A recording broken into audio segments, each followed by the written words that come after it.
Welcome back to the channel. My name's Sam, and today we're going to talk about some tips and tricks to help maximize your forehand game. Now, as a disclaimer, I'm not claiming to be the best forehand thrower, nor am I claiming to be the farthest throwing forehand thrower. But these are some tips and tricks that I think about in my game when I'm throwing a forehand, and I hope that they can help you too. Now, I wouldn't be doing my due diligence without also giving you a little bit of warning about forehands if you weren't already aware. Forehand shots take a lot more arm energy than a backhand shot does. You're generating most of your power through your elbow and wrist. This means that there's a lot of common injuries, soreness, or even joint damage in your elbow and wrist. So it's very important for you to listen to your body and give yourself a break when you need one.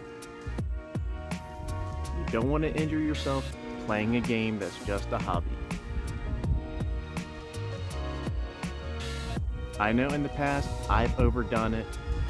I threw mainly forehands and my elbow would hurt for weeks at a time. I did some little tendon strength exercises which helped alleviate some of that pain and also strengthen the muscles and tendons.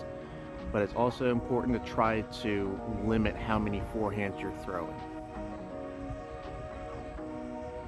One of the first things I take into consideration is disc selection, and more importantly, what does the hole call for?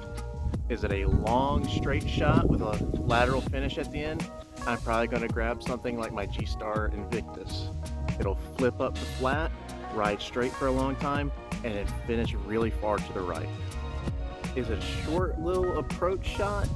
Maybe it's straight, maybe it curves just to the right, and I just need a disc to settle down. Then I'm going to go for my Colored Glow Ricky Pig. Is it a curving right to left shot where just a hyzer won't quite work?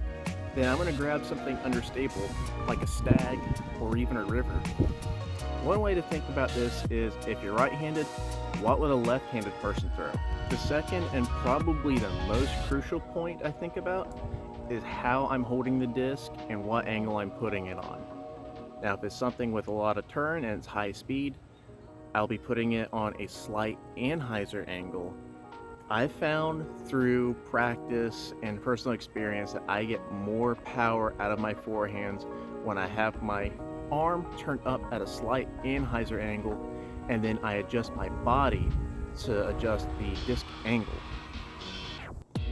Now, if it's a short approach shot, I'll probably either hold the disc flat or maybe even hold it at a slight hyzer angle to allow it to flip up and fly the way it needs to. So let's take a look at a couple of examples.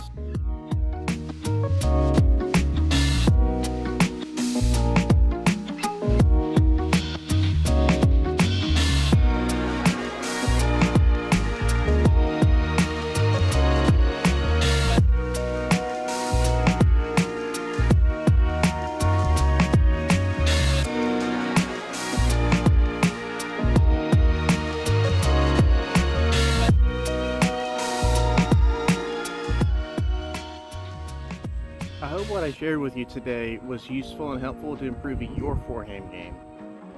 If you have any questions or would like to leave any comments, please write them below and I will happily get back with you.